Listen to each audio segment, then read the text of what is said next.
Hello everyone, thank you for joining us. I'm very happy to have with us Devi Gunaratnam.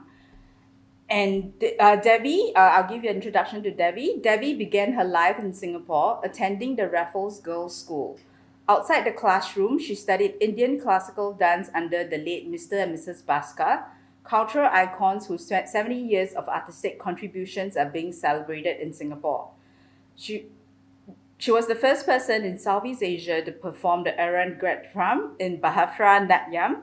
She attended high school in Melbourne, Australia, pre-med in New Delhi, finally qualifying as a barrister-at-law from Lincoln's Inn, London. She then returned to Singapore to join her father's law practice and successfully ran it for many years before relocating to Geneva, Switzerland, where she now resides as a retiree after having taught English to legal and financial professionals in various multinational firms and serving as a UN representative and president of the International Federation of Women Lawyers. So in her retirement, she endeavors to share the artwork of Annaratnam Gunaratnam with the world. Hello, Devi. Thank you for joining us. We're very glad to have you. Thank you so much, Shujuan, for inviting me to be at this presentation of my mother's work. I'm very, very happy and indebted to the National Gallery for exhibiting Mavis at this very, very interesting program of Rethinking Sculpture. Yes. And I thank all of you, the team and the gallery. So yeah, we titled this talk "Who was Annaratnam Gunaratnam?" because through the course of preparing for the Nothing Is Forever exhibition, we realized how little we know of her. So to date, the National Collection has only one work, that is a portrait sculpture of Mavis that is currently in the exhibition and also kindly donated by yourself, Devi. But as you will hear later from Devi as well, that Annaratnam Gunaratnam actually made significant contributions to the art communities and art education in Singapore. Today, we will learn more about her life and artistic practice through Devi, and we will also question and offer propositions on why she has been forgotten or not so well known, within our narrative currently. Yeah. So next, we'll go on to the slides. So Devi, can you tell us a bit about your mother, Annaratnam Gunaratnam? And I see that this is a photo of you and her in London in 1970. Thank you. I would like to begin by describing my mother with two words: serenity and simplicity. And for serenity, I would like to quote Hermann Hesse, who said, "Serenity is neither frivolity nor complacency. It is the highest knowledge and love. It is the affirmation of all reality, being awake at the edge of all deeps and abysses. Serenity is the secret of beauty and the real substance of all art." This word serenity really, in a capsule, defines what my mother was. And she was simplicity in itself. That's the introduction, but that's how, as a daughter, I have always had this in me and right up till her last days. But as a child, going back to her history and her story, she had a very loving, rich childhood. And right while she was as a child, she said to us, she had a vision to be only to be an artist. She wanted only to be an artist. She wanted to do something with art. And she had another dream, and that was related to Switzerland. These very simple two words were what she would build her whole life through. Now then we have historically, we have found that she came as a young girl, having gone to art college in India, having realized her dream, having had a lot of accolades while she was a student. She finished her studies and she came back to Malaysia and Sri Lanka, now Sri Lanka, then Ceylon, just before the war in 1939.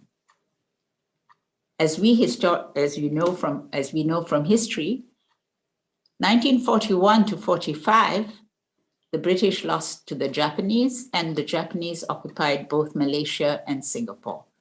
During those years, she had to look for a job. She was in Malaysia and in Singapore, and so she had to look for somewhere and somehow to continue with her art, but to also earn a living. So she chose teaching, and that was her journey. That's the background and the beginning of her. But her world really, in her late 20s, turned upside down with the war. So she came with a lot of paintings, a lot of sculpture pieces. They were all lost.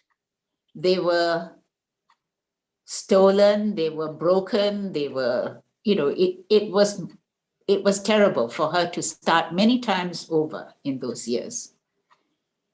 But her first appointment was in Kuala Lumpur, and she taught at the Methodist Girls School in Kuala Lumpur. She taught art. Then, of course, when war broke out, everybody had to leave, and she also had to leave. And then she started again to teach art in a Malay school, and she held her first solo exhibition, art exhibition, under the auspices of the Japanese. And she had a very, very, in her own words that she has written about and spoken, she had a great respect for this nation that was very artistic, very kind, even in the midst of war. So that was an aspect which is very rare for us to hear about. And she had very, very good memories and a very good experience under the then rulers. So that takes us around that period. And it was at that time that she also met my father, because she had arrived from India, and he, by chance, also through fickle finger of fate, had arrived back in Singapore from Sri Lanka.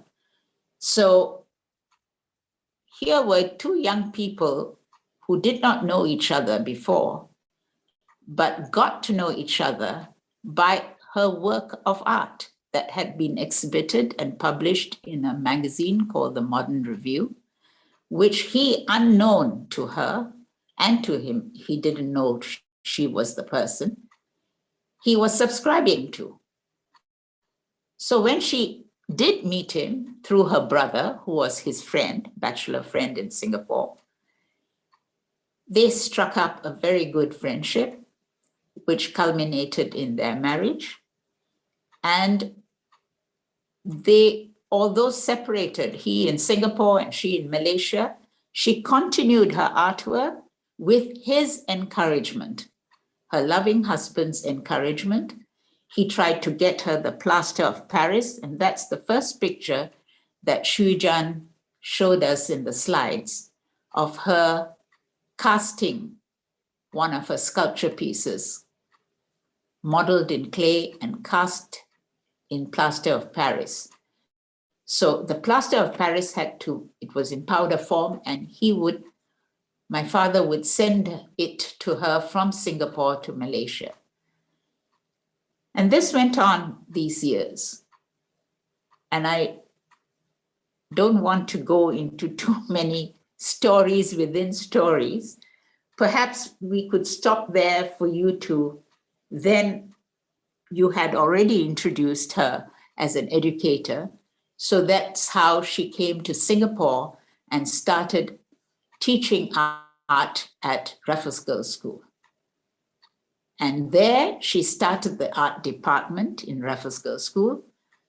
She studied and did arts and crafts and introduced many other forms other than painting with watercolors, charcoal, pastels, drawing, pencil, but she also did very innovative embroidery arts and crafts.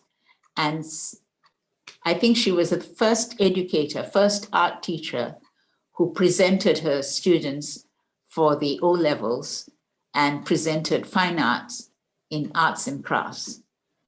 So at RGS, Raffles Girls School, were very, very happy to be the first school to have distinctions in that area. So she was a full-time art mistress at Raffles Girls School and for many years. And then alongside that, in the 50s, she was also, she became very active in the Art Society, in the Singapore Art Society, by which time the war was over, of course, in the 50s. And she continued with her painting and her sculpture. But it was always to do with education, because her works were from the University of Malaya then, and the Teachers Training College, and from the studies she did, the head studies that she did from the teachers who worked with her in Raffles Girls School.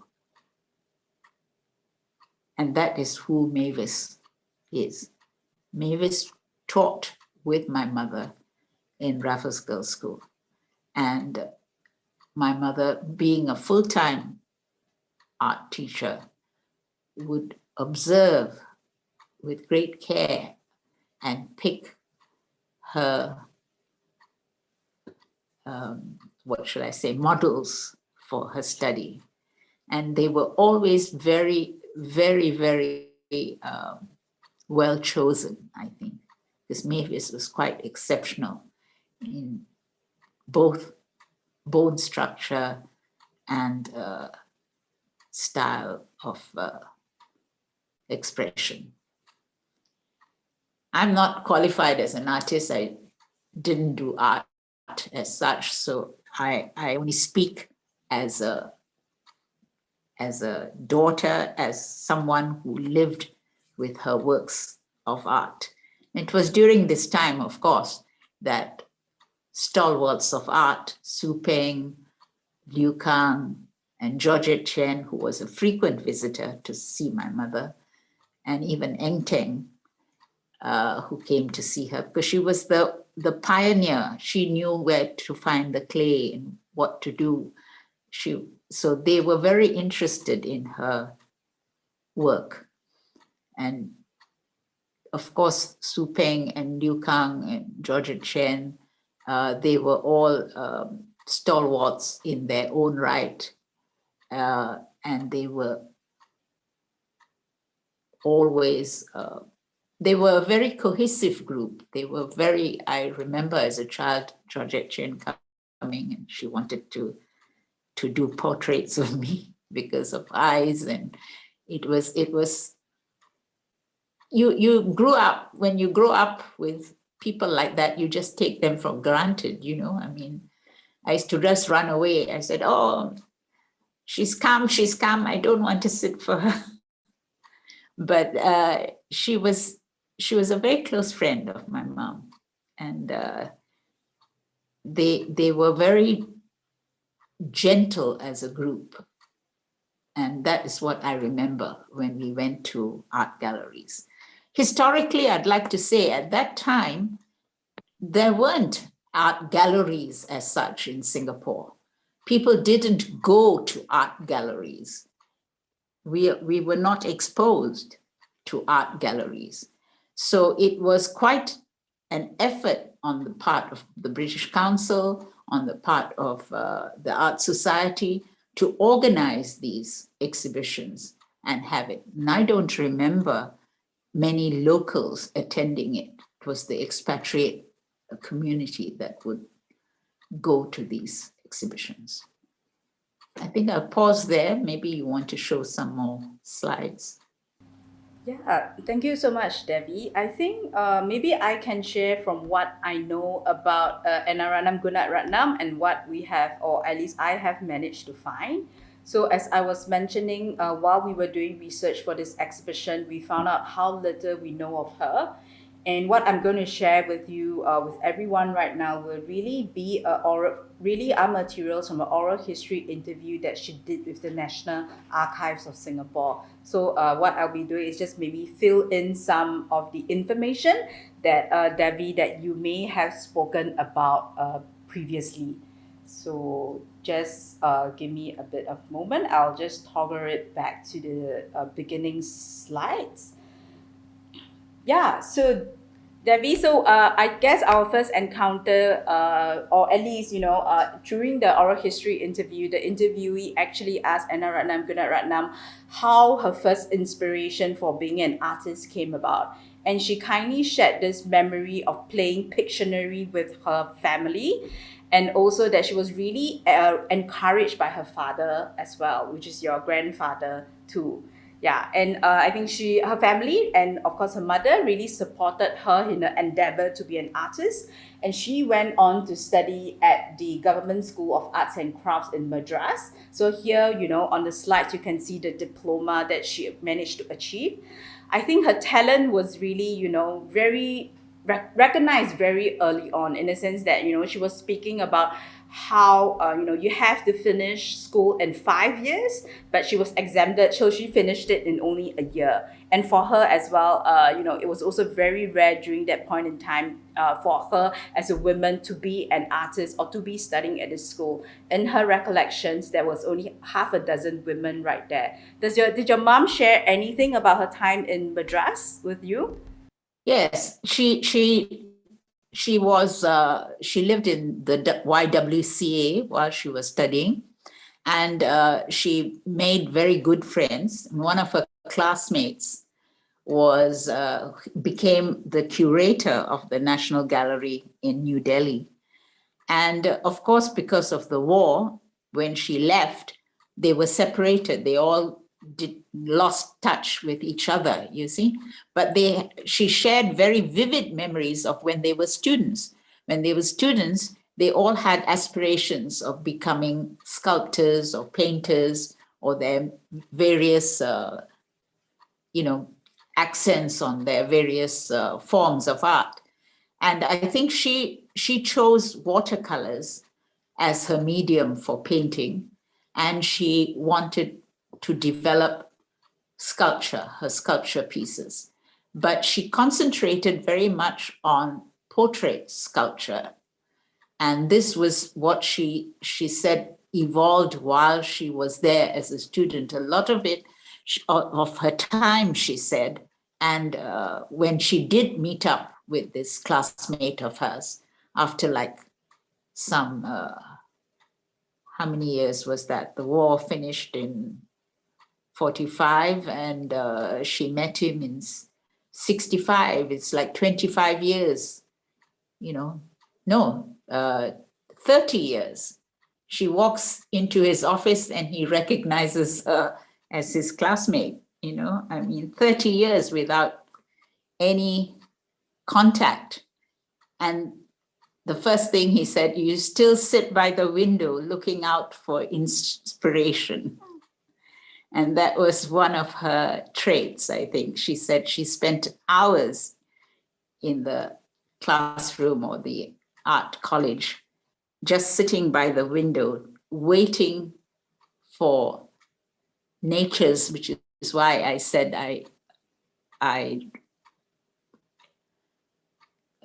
think about this word simplicity where my mother is concerned, because like nature, she is simple in her she never portrayed to me to have complications. She drew from that simplicity. She drew her strength and she produced the works. Yes, so in her recollections, Gunaratnam herself also said that, her time in the school was very free. The student was given the free hand to do everything. And in terms of what kind of lessons that they had to do, they will have to do, live drawing, pen, and they were, really taught the various mediums from pencil sketching, crayons, watercolor, oil, and I mean, importantly, I think just like what you said, she said that, she was also really interested in portraits, and she was really interested in the human elements and the different ages of people in people's form and facial expression. So that really shows, her interest in people and in depicting them as well. So I think this is really one of her earliest commission by the Madras government. Would she have spoken to you about this? Because I know in her later age she went over. Yeah. It is absolutely a wonderful story because she was commissioned by the Madras government while she was still a student to do this piece of sculpture. So she started with her miniature and then it's a life size. And we wouldn't have known about it except that my father spotted it being featured in the films. The black and white films those days I don't know whether you remember, in Singapore, there was a street called the North Bridge Road and South Bridge Road. Well, in North Bridge Road, there were two cinemas that showed Indian films exclusively. They were called Royal Cinema and Diamond Cinema, and they only showed Indian movies.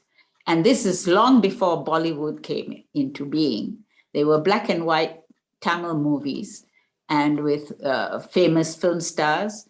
And so my father would take my mother and me, and we would go upstairs and watch this Tamil movie together as a family. And it was in one of those movies that my father spotted this statue, because they would use this site. Still called the Ladies' Garden in Madras. And the film shooting was done around that because they had, as you know, Indian films have a lot of song and dance. So when they have the song and dance, they would dance in the park and they would have these shots of this particular statue. And then now you can find this in YouTube. So I found quite a few clips of these movies, old movies, that feature my mother's work of art. So that's due to my father, because he was an ardent supporter and very, very keen that my mother should not stop. In those days, it was, when you got married, you stopped whatever you were working and you became a full-time housewife. But he was very keen that she should get help and she should continue with her work. And of course, they both had to work and find jobs to survive because it was after the war. So, and they had lost their early childhood and riches as such. So they had to start from scratch. So although both of them did teaching in Singapore, but the arts was very much in our home. It was the home of where artists came, where, even as Indian, from the Indian subcontinent, the Indians were more keen on classical dance and classical music rather than painting. You see, painting and sculpture was a very unknown thing. In your exhibition, you start with the sculpture pieces from the temple, the Shivan temple. So that is how Indians really associated art and sculpture with religion and with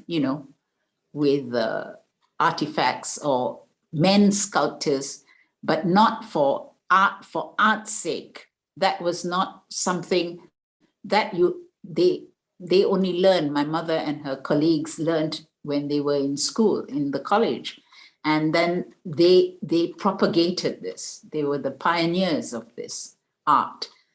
And it was not easy even for her colleagues in India to start, which now is a huge amount of acceptance and everything in India. But in the old days, it was more religious, you see, especially sculpture, and from a woman. So I think we can go back to two themes. One, you were saying that during the war, your mom actually lost a lot of things. So actually, I think she came to Singapore in 1939, just a couple of years before the Second World War, and I think she really had high hopes of being a sculptor and doing portraiture as well. But at that point in time, she said that when she came to Singapore in 1939, there weren't any school for art. Although, I believe the Nanyang Academy of Fine Arts was already set up, but that was really mainly for, the instruction language was mainly in Chinese. So I think that was a hurdle that was very difficult for, Mrs. Gunaratnam to actually overcome. And henceforth, she had to go to KL to teach art. She did mention that, although she was here for a very short while, she actually met up with Mr. Richard Walker, the art superintendent, but she also felt that there wasn't any support for her to be an artist. I know we had conversations about, patronage for your mom. I mean, did she speak anything about that to you? Well, the thing was, as I said, she was a very simple person, very simple meaning very pure in her outlook. She was not materialistic. So she didn't think of propagating her art through sponsorship or whatever. There was no talk about that as such. But her greatest sponsor was my father, obviously. He was her greatest support. But she thought that art, like nature, it should be spontaneous. It's in all of us. And now we do know that. But there was a lot of suppression, I think, at that time from the war, the fear of the war, the occupation. It was not an easy time, especially for Singapore. Singapore suffered, and we have a lot of literature now and information that show how perilous life was then.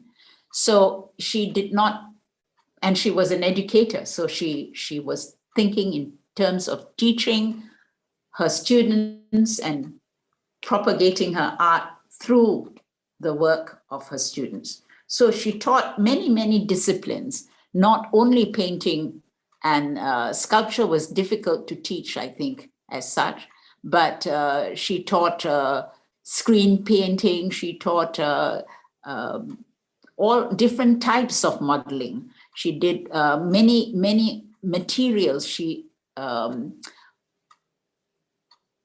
sought, but always through the confines of education and the confines of school, was not outside. You see, it was not outside. She was not looking for sponsors actively or for propagating her personal gain, if you know what I mean. It was more to share, to educate as an educator. She was foremost an educator, I would say. She spent an inordinate amount of time after school hours forming the art club in her school, taking her interested students on expeditions to various places, even like Haupar Villa. I remember as a child going with her art club students. And she just wanted to give a wide palette, she would say. You have to choose. It's like an art is like a palette, she would say. You have to choose your colors and you have to mix it yourself. It's for others to want to come forward. I think she she would be very, very happy to know that the National Gallery has done this for her, come forward. That was how she looked at art. She did not look in terms of she has to find or she has to have somebody or some sponsor. It's not that she didn't know about it. There was talk, I think, I do remember, but it was not foremost in her mind, I suppose.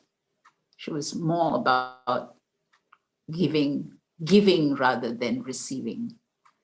Yeah, but she did also achieve quite a lot. I mean, when she came, I mean, quite a bit. When she went to Methodist Girls School KL to teach, she actually held her first exhibition in the school hall in the 1940s. And, the second theme about the war, during the war, most of her works actually were missing and broken because she actually left KL for Singapore. Oh, sorry, went from KL to Kuala Pilar, during the war as well. Yeah, so I think most of her works, and particularly the works that she brought back from India to Malaya, was actually missing at that point in time also. She did of the headmistress of the Methodist Girls School then, Miss Marsh, an American. So I think that's also, I don't know whether it's still there or gone. So maybe you also spoke about, Mrs. Gunaratnam's participation in the Singapore Art Society. So maybe I'll just share with you what I have found so far. I mean, thanks to our library and archive in the National Gallery, we do have quite a few catalogs relating to Singapore Art Society exhibitions and also photos. So from there, we could actually see that, Mrs. Gunaratnam had actually a very active exhibition presence and also served in key roles. I mean, here you can see a photo taken in 1973 of the members at the residence of Mr. Yong Keeling, and you can see, artists that many people would know of, which is Liu Kang on her right and also Georgette on her left, and I believe that's Chen Chong Sui beside Georgette. I just wanted to show some information, and this is also, a photo of her being a member at the Singapore Art Society in the 25th anniversary publication. And also in the early days, Mrs. Gunaratnam was actually part of the selection committee of these exhibitions. So these exhibition, I mean, she will be the one, deciding or, which works were actually suitable for exhibition suitable for exhibition basically. And I'll just scroll through this quickly. And she actually has a very, kind of a sustained presence, and also, participated in all these exhibitions from since like the 1950 up to 1955. So this work is in your collection, and we actually found it to be, exhibited in the exhibition of Singapore Art Society as well. And I think just here, I wanted to show these images perhaps to also really offer some questions, and also going back to the idea of patronage, of why perhaps Mrs. Gunaratnam is not so well known currently.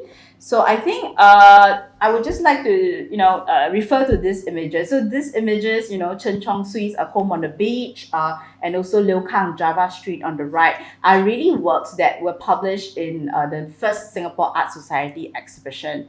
So in an article written by Yo Man Tong titled Nanyang School of Fantasy, The Arts of the Commentators, it was also really discussed that the prevalent terms or categories they look into art then was really Nanyang, which was preferred by the Chinese community, and Malayan by the British because it relates to the creation of a unified Malayan state. But as we can see, like some of the works that Mrs. Gunaratnam actually exhibited were really works that speak to her and really portrait sculptures perhaps of Gandhi as well. So just want to raise the proposition that it's really perhaps because of the taste of these like patrons that perhaps Mrs. Gunaratnam's works was not collected as much.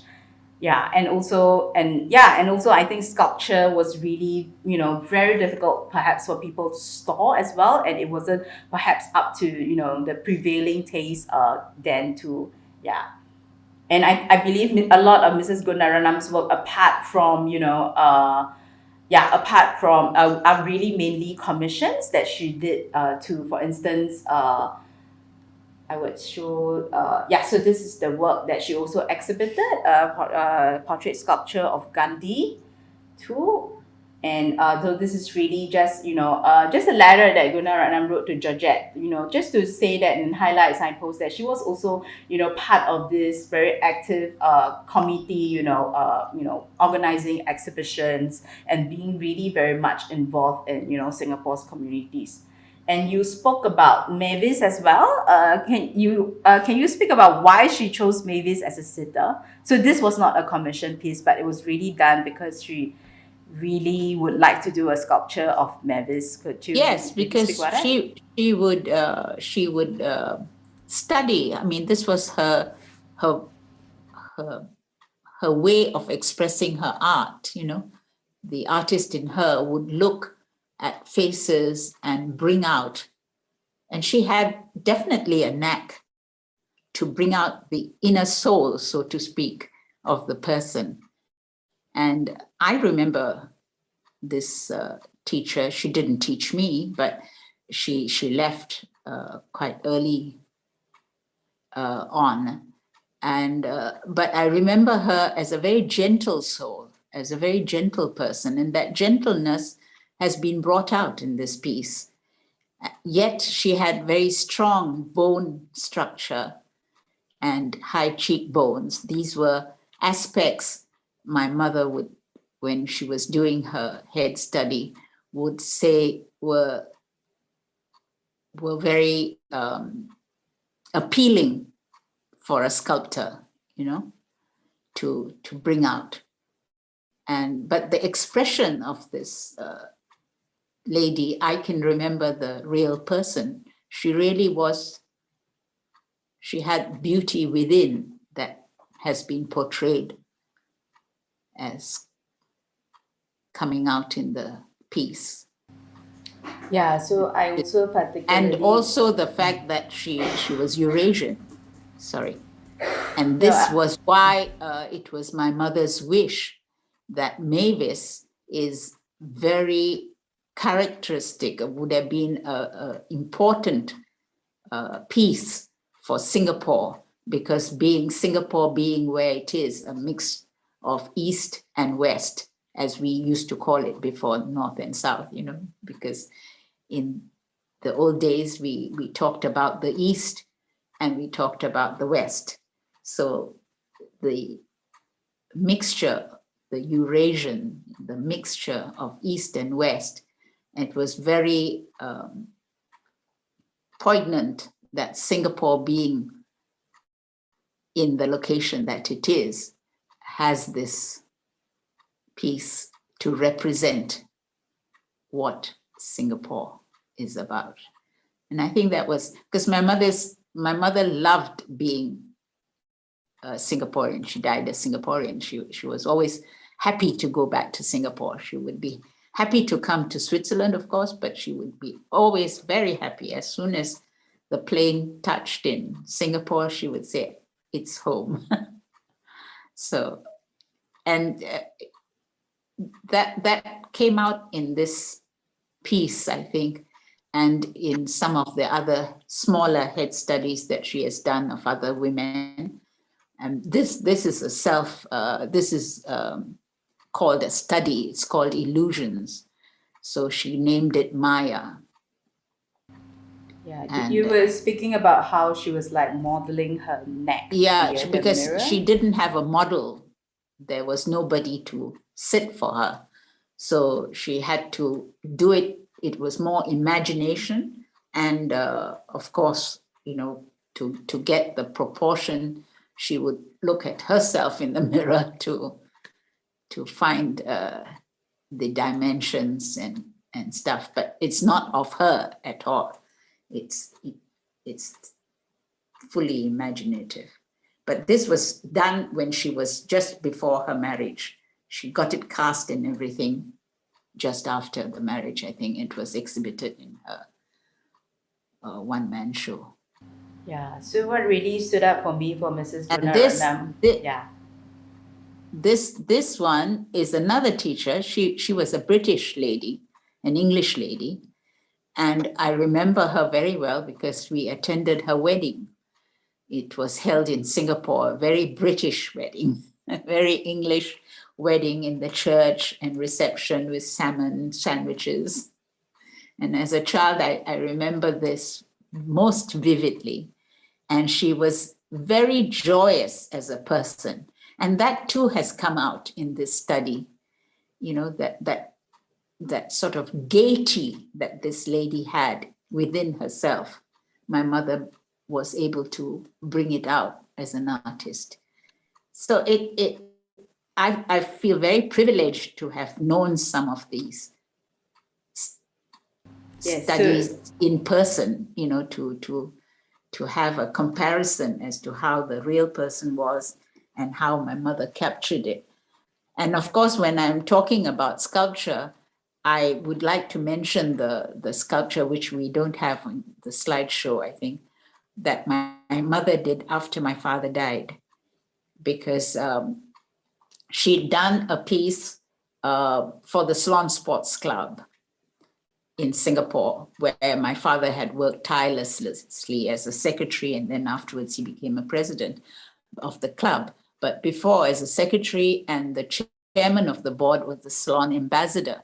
So she did of the Ceylon ambassador, Saranamuthu, who is well known in Singapore because of his work in Penang during the war as a journalist and all that. So that comes out quite often on Singapore television. But his bust is presented, it's bronze, it's presented in the Swan Sports Club, and it's still there in the CSC. And here I'd like to say that at that time, again, people didn't think in terms of, it was a sports club, so they were only thinking in terms of dignitaries and, people. So anyway, they have that in bronze. And at the condolence meeting, I remember they mentioned that they should have one of my father. So my mother didn't attend that condolence meeting, but I did. And I went back and I said to my mother, you should do something. You shouldn't just let it pass. He worked very hard for that club. You should do a head study for him. But he had died. And she was really very bereft as his widow. And she had devoted herself. She was as I said, she was very self-effacing as a person. She devoted herself to her students, then she devoted herself to her family, and then she devoted herself to raising my two children. So I had this toddler, and I said, try to do it. And she did it just from memory, a piece which stands in the Indian National Heritage Center. I've loaned it for them, because obviously my children would like to have it of their grandfather, whom they never met. But I really saw this sculptor in action. I saw how she did it from clay, and she cast it with plaster of Paris in our house in Guillemard Road, just herself alone. And she was in her 60s, mid-60s, late 60s. But that it was not the age, it was just the love that she put into it and what came out. She had no model, and it was of the man she loved. It was incredible. So these are just photos, early photos of her, making her works, and you can really see, the care and the passion that she has for making, sculptures. Essentially, she herself, through the oral history interview, also says that she really chose sculpture because, as we can see from her early works, that she's also really very good at painting. But she herself says that she chose sculpture because she loves the three-dimensional aspect of it. Yeah. Devi, we spoke about one thing during our offline conversations. I think we spoke about patronage, particularly. So I just want to pose a question to you. So, for instance, I mean, in terms of women artists in Singapore, many people will know of Georgette. And I think one key thing about why Georgette is so remembered, it's also really because of the really patronage network that she has within her community and also within the outside community, particularly the Europeans. For instance, the China Society actually sponsored her first exhibition in Correct. Singapore. And just now, you also mentioned that, for the Indian community, their encounter with sculpture will be through, sculpture relating to to religion, sculptures of Shiva, for instance. So how, was their reception towards your mom as, a Fine art sculptor? was not, even today, the Indian subcontinent, just across the board, they're not all Indians. It's not like the Chinese community, which is all Chinese. Indians are, Gujaratis, South Indians, North Indians, Punjabis, they're very sectarian. But the whole of India, as Indians, are very, as an immigrant community in Singapore and Malaysia, very hell-bent on doctor, lawyer, engineer professions. The art was not regarded as a high profession. You sort of took art in school because you wanted an extra subject, but you were not interested in it. I never saw Indians in the art galleries. We used to go as a child. I went. There was no Indian family that would visit art gallery, but an Indian concert, a classical concert or a dance classical concert, there would be a lot of Indians attending. So art came much later to them. And again, I would respectfully mention Mr. Bhaskar, who felt that he had to do something, not only for dance, but for all art. And he opened up, I think in Carabao Lane in Little India, he opened of his own volition, his own art gallery to encourage Indian art as fine arts, painting, and he held exhibitions and so on and so forth, but much later. But he made a huge effort, and he honored my mother as the first sculptor and painter, and he felt that she was not exalted or shown, her works were not shown or supported by the community, and he felt very emotional about it. I'm very indebted. He's my guru, of course. I mean, he's dead now, so is his wife. But they as true artists, they recognize that, So, but the community as a whole was not particularly geared to it. I think the younger generation, yes, now with their travels, with their opening up, of course, they see the art as a huge value. And of course, the National Gallery, Museum, etc. These are places not only in Singapore, but all over the world. So art has become totally mainstream now. But in those days, it was not like that. It was, especially for an immigrant community, it was very different. And they were not interested. They would ask her all the time, all these societies, there was Tagore Society, there was Indian Fine Arts Society, everybody would have concerts, and they would ask her to draw their programs.